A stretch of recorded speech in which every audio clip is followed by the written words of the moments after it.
ये मोदी जी के ऊपर आरोप लग रहे हैं। आपने सुना होगा ध्यान से, तो वो कह रहे हैं जो जो काम पृथ्वीराज चौहान ने किए वो काम मोदी जी कर रहे हैं। तो प्रधानमंत्री के बारे में इस प्रकार के अपशब्द बोल के संविधान के ऊपर हमला है ये। मगर इस तरह की नफरत उनके बारे में तो नहीं पैदा कराते ना हम उनको, और उनकी कम्युनिटी को मारने के लिए तो हम नहीं कहते ना कि हिंदुओं को मारो, ये तो हम नहीं कहते ना। और ये उसी तरह के भाषण थे जो मुसलमानों के प्रति नफरत फैलाने के होते थे कि ये मुसलमान जो है हिंदुओं के दुश्मन। जो नफरत मुसलमानों के लिए ये पैदा करते थे वही नफरत नरेंद्र मोदी जी के लिए, और वही नफरत पृथ्वीराज चौहान यानी कि राजपूत कम्युनिटी के लिए यही नफरत पैदा कर रहे हैं। तो इनके लिए भी वैसा वायलेंस क्रिएट करने की, माहौल बनाने की ये व्यक्ति कोशिश कर रहा है। भारत देश के प्रधानमंत्री के ऊपर ऐसे इल्जाम लगाना वो आतंकवाद की घटना है। उनको एक तरह से उनके लिए ऐसी नफरत पैदा कर रहे हैं कि लोग उनके खिलाफ वायलेंस करने के लिए आमादा हों।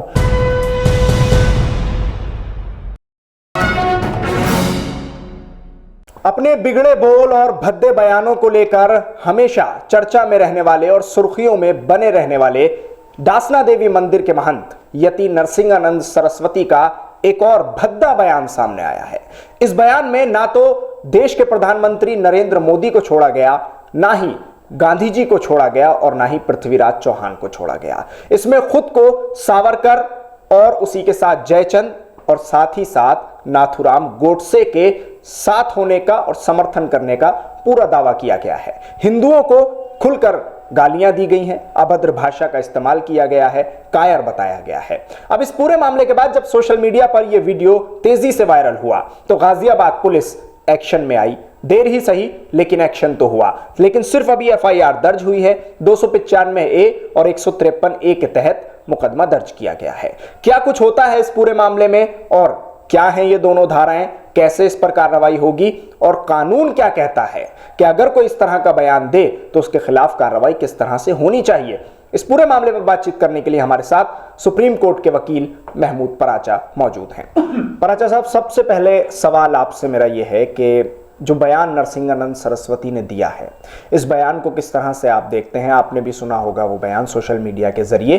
तो क्या आपको लगता है कि जो बयान ये दिया गया है सोशल मीडिया पर जो वायरल है, इसमें किस तरह से कार्रवाई हो सकती है? क्या क्या धाराएं बन सकती हैं? पुलिस ने जो केस दर्ज किया है वो 295A और 153A के तहत किया है। थोड़ा सा करेक्शन करना चाहूंगा आपकी बात में। जो बयान दिया नहीं, दिलवाया गया है। किसके जरिए? चाहे ये यति नरसिंहानंद साहब हों या नरेंद्र मोदी जी हों, इनके तार सबके कहाँ से जुड़े हुए हैं? नागपुर से।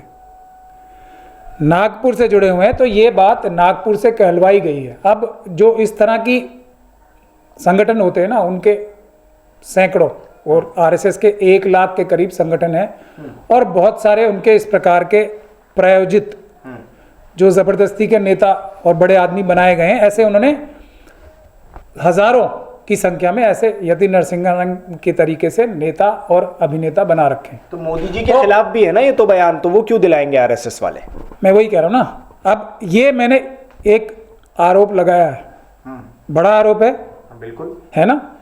अब अगर ये झूठा है आरोप, तो उसकी सबूत भी मैं आपको बता रहा हूं। अगर मैंने ये आरोप झूठा लगाया है तो पहले तो यति नरसिंहानंद साहब ने क्या क्या बदतमीजी और बकवास की, क्या क्या भाषण दिए, और ये उसी तरह के भाषण थे जो मुसलमानों के प्रति नफरत फैलाने के होते थे कि ये मुसलमान जो है हिंदुओं के दुश्मन है, और इस तरह की फीलिंग्स जो है मुसलमानों के लिए पैदा करते हैं। ऐसे ही नरसिंहानंद टाइप लोग करते हैं ना। तो अब यही नफरत जो है पृथ्वीराज चौहान के जो वंशज अपने आप को कहते हैं राजपूत, और नरेंद्र मोदी साहब के ऊपर लगाए गए हैं यही डायरेक्ट डायलॉग कि ये हिंदुओं के दुश्मन हैं।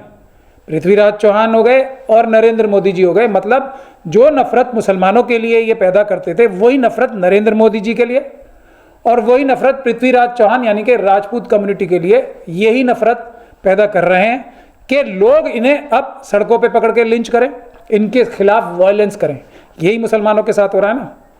लोग सड़कों पे पकड़ के मारे जा रहे हैं लव जिहाद के झूठे नाम पे। ये सब जो कभी गौ रक्षा के नाम पे, कभी किसी चीज़ के नाम पे, कभी किसी चीज़ के, कभी दाढ़ी रखने के नाम पे, कभी नमाज पढ़ने के नाम पे। क्यों? वजह क्या है उसकी कि मुसलमानों के खिलाफ नफरत क्या पैदा की कि मुसलमान हिंदुओं के दुश्मन है। उसी तरीके से अब ये राजपूत कम्युनिटी जो पृथ्वीराज चौहान के वंशज अपने आप को कहते हैं, और मोदी जी जो हैं हिंदुओं के दुश्मन है, तो इनके लिए भी वैसा वायलेंस क्रिएट करने की, माहौल बनाने की ये व्यक्ति कोशिश कर रहा है ना। अब ये तो आतंकवाद की घटना है, इनके ऊपर पहले तो एफआईआर ही नहीं की। यूपी सरकार ने, जो खुद बीजेपी की सरकार है, उसने नहीं की, एनआईए ने नहीं की। हमारे बहुत ही ओजस्वी और विद्वान होम मिनिस्टर साहब अमित शाह ने भी कोई कार्रवाई नहीं की।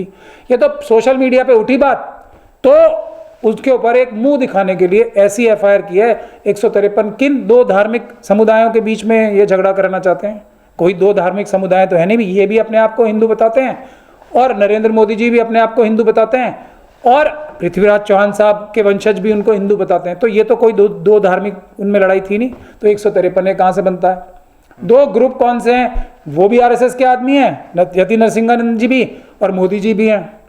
तो दो ग्रुप भी नहीं है जिनमें कोई लड़ाई कराई थी, तो 295 भी नहीं बनती, 153 भी नहीं। हाँ, भारत देश के प्रधानमंत्री के ऊपर ऐसे इल्जाम लगाना वो आतंकवाद की घटना है। उनको एक तरह से उनके लिए ऐसी नफरत पैदा कर रहे हैं कि लोग उनके खिलाफ वायलेंस करने के लिए आमादा हो।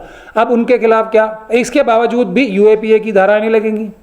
अगर नहीं लगेंगी तो यति नरसिंहानंद साहब की प्रोटेक्शन या उनसे ये कहलवाया गया है आरएसएस द्वारा, लगेंगी तो मेरा ये आरोप गलत हो। अब दूसरी बात, अब आप इल्जाम देखिए क्या क्या लगाएं। इस तरह के इल्जाम मोदी जी पे लगाए। पृथ्वीराज साहब का तो बहाना था, उनको ये लगाया कि वो हिंदुओं के दुश्मन है, उन्होंने सभी हिंदुओं को मारा। ये मोदी जी के ऊपर आरोप लग रहे हैं, आपने सुना होगा ध्यान से, तो वो कह रहे हैं जो जो काम पृथ्वीराज चौहान ने किए वो काम मोदी जी कर रहे हैं। और उसके बाद उन्होंने एक लंबी सीरीज गिनवाई कि किस किस हिंदुओं की महिलाओं के साथ, और यहाँ तक कि जयचंद की एक 13 साल की बेटी संयोगिता को भी उठा के लेके पता नहीं बलात्कार और किस किस तरह के आरोप लगाए हैं। तो ये सीधे सीधे और यही सारे कार्य बता रहे हैं कि मोदी जी ने किए हैं। अब एक कपिल मिश्रा साहब हैं, उन्होंने दिल्ली की असेंबली में एमएलए रहते हुए एक स्पीच दी थी। मोदी जी पे इसी प्रकार के आरोप लगाए थे कि एक महिला को, ये जो अमित शाह साहब हैं, एक महिला का पीछा कर रहे थे मोदी जी के लिए, उनके ऊपर सारी सरकारी तंत्र, यानी कि जो आरोप यति नरसिंहानंद साहब ने महिलाओं के प्रति के बारे में पृथ्वीराज चौहान पे लगाए थे, इनडायरेक्टली वो मोदी जी के ऊपर वही एलिगेशन लगा रहे हैं। और मैं कपिल मिश्रा साहब का भी यहाँ पे आपको याद दिला दूं कि इसी तरह के एलिगेशन कपिल मिश्रा जी ने भी मोदी जी और अमित शाह जी पे लगाए थे। तो इन दोनों में आपको पैरेलल समझ में आ रहा है। इसके बावजूद भी एनआईए जो मोदी अमित शाह साहब के हाथ में है, वो इनके खिलाफ एफआईआर दर्ज नहीं करती।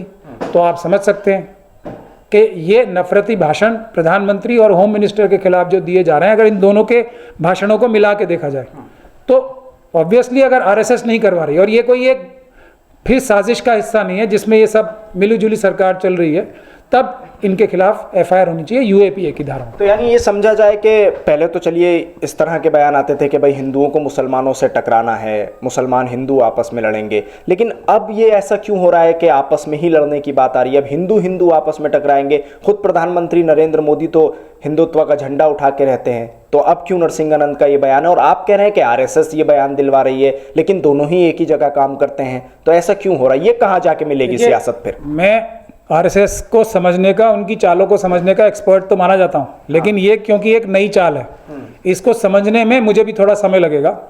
इससे क्या निकल के आएगा, इसमें अभी थोड़ा मुझे टाइम लगेगा। मैं इस पर रिसर्च कर रहा हूं कि इसमें क्या साजिश है देश को कमजोर करने की। क्योंकि आरएसएस का तो मेन काम क्या है?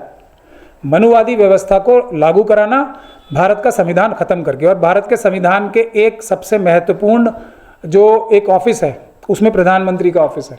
भारत के संविधान के तहत भारत का जो निज़ाम है, भारत का जो सिस्टम है, तो प्रधानमंत्री के बारे में इस प्रकार के अपशब्द बोल के संविधान के ऊपर हमला है ये। अब इससे क्या निकल के आएगा उस पर मैं रिसर्च कर रहा हूँ, मैं आपको जल्दी ही बताऊंगा इसकी रिसर्च करके कि ये आरएसएस क्यों करा रही है। अच्छा, एक चीज़ और बताइए कि अगर इस तरह का बयान किसी और ने दिया होता, अगर खुल के सवाल पूछा जाए, तो अगर यही बयान या सिर्फ पीएम के बारे में ही कोई बात अगर किसी मुसलमान ने कही होती, किसी दलित ने कही होती, SC ST OBC वाले ने कही होती, तब क्या हो रहा होता? किसी भी व्यक्ति ने जो आरएसएस के टच में नहीं होगा, जो आरएसएस द्वारा प्रायोजित नहीं होगा, ने ये बात कही, और वो जेन्युइन बात भी होती, कानून का जो तरीका है उसे अभी तक एनआईए ने उठा लेना चाहिए था, और एनआईए उससे अभी तक उससे इंटेरोगेशन कर रही होती थी कि ये तुमने देश के खिलाफ, प्रधानमंत्री के खिलाफ इतनी बड़ी साजिश जो की है, किस किस विदेशी ताकतों से, खास तौर पे पाकिस्तान और चाइना के साथ मिलकर कैसे किए, ये अभी तक नहीं उठे हैं, नहीं NIA इसकी इंटेरोगेशन कर रही है। तो इससे साफ समझ लेना चाहिए कि ये अगर RSS द्वारा प्रायोजित है, कोई भी और व्यक्ति, और ये जायज़ बात भी होगी, अगर कोई और व्यक्ति या कोई खुद RSS वाला भी ये कहता है तो उसकी सही जगह NIA के हेडक्वार्टर में है, उससे पूछताछ चल रही होनी चाहिए ये UAPA की धारा लगा के। वो नहीं चल रही तो आप खुद अंदाज़ा लगा सकते हैं, क्योंकि ये इतना सीरियस, हमारे देखिए मोदी जी के बारे में हम 50 तरह के इल्ज़ाम लगाते हैं कि भ्रष्ट हैं, सब काम करते हैं, कि वो अपने ऊपर बहुत सेल्फ सेंटर्ड हैं, उन्होंने देश का बंटाधार कर दिया, लेकिन इस प्रकार के जाति और उनके आलोचना हो गई ना, जो ये आलोचना है। लेकिन ये कि उनको व्यभिचारी बताया जा रहा है, पृथ्विराज चौहान का एग्जाम्पल देखिए, हिंदुओं का कातिल बताया जा रहा है, ये सब तो हम लोग भी नहीं कहते ना, जो उनके एक्चुअल विरोधी हैं उनके कामों के, उनके कोई पर्सनली नहीं। तो जो हम ये सब बातें तो हम भी नहीं कहते हैं, हम उनके डेटाज बताते हैं कि चाइना से हमारा ट्रेड डेफिसिट इतना हो गया, तो गुजराती मनुवादी मानसिकता के बिजनेस जो उनके टच में है वो चाइना के साथ मिलके भारत की ट्रेड पॉलिसी खराब कर रहे हैं, भारत की डिफेंस पॉलिसी खराब कर रहे हैं। हम बताते हैं कि डिमोनेटाइजेशन, उन्होंने RSS के अपने सब लोगों को पैसा चुराने के लिए डिमोनेटाइजेशन की थी, ये सब बता रहे हैं। हम बता रहे हैं कि अडानी जो अंबानी है उनके हाथ में पूरा देश बेच दिया और 85 करोड़ लोगों को 5 किलो अनाज के लिए मोहताज बना दिया। बेरोजगारी की आखिरी इंतहा पार हो गई है।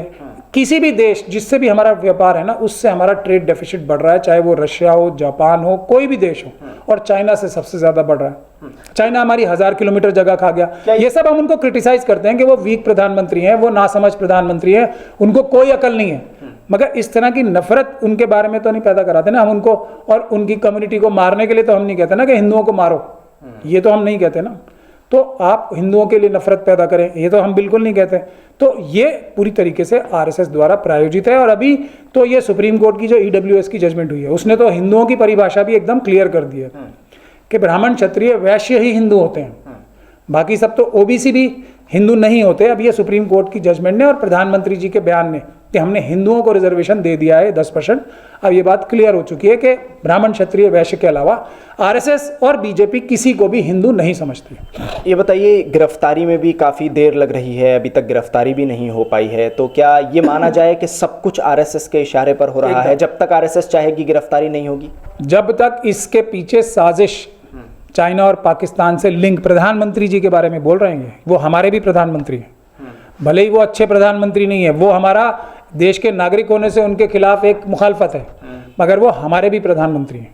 तो ये जब जो चीज़ हो रही है ना, ये सिर्फ और सिर्फ एक ऐसा संगठन जो कि अपने आप को भारत के संविधान से ऊपर बनता है, समझता है और संविधान के खिलाफ जाके काम करता है, आतंकवादी कार्य करता है, ये वही करा सकता है। और किसी की हिम्मत नहीं है, भारत की पुलिस, सेना और जो हमारी इन्फोर्समेंट एजेंसीज हैं अभी इतनी कमज़ोर नहीं हुए हैं कि कोई यति नरसिंहानंद कहीं बैठकर अपने एक कमरे में इस प्रकार की बकवास कर सके। शुक्रिया बातचीत करने के लिए महमूद पराचा साहब। इस पूरे मुद्दे पर सुप्रीम कोर्ट के वकील महमूद पराचा का साफ तौर पर कहना है कि नरसिंहानंद सरस्वती का बयान दिया नहीं गया है, बल्कि RSS के जरिए दिलवाया गया है। एक बड़ा आरोप राष्ट्रीय स्वयंसेवक संघ पर सुप्रीम कोर्ट के वकील की तरफ से लगाया जा रहा है कि इस तरह के बयान देने के बाद कोई आजाद घूमता रहे और उसके ऊपर सिर्फ मुंह दिखावे की एक FIR दर्ज हो जाए, जिसमें 153A और 295A के तहत मुकदमा दर्ज हो, जबकि दोनों ही चीजें वहां नहीं हुई हैं। ये एक बड़ी साजिश है और इस साजिश का खुलासा बहुत जल्द होने वाला है। और महमूद पराचा का खुद कहना है कि इस पर रिसर्च चल रही है कि अब हिंदुओं में आपस में फूट डालने की कोशिश क्यों की जा रही है RSS के जरिए। दिल्ली से कैमरा पर्सन नाजिम के साथ न्यूज़ MX के लिए साहिल नकवी।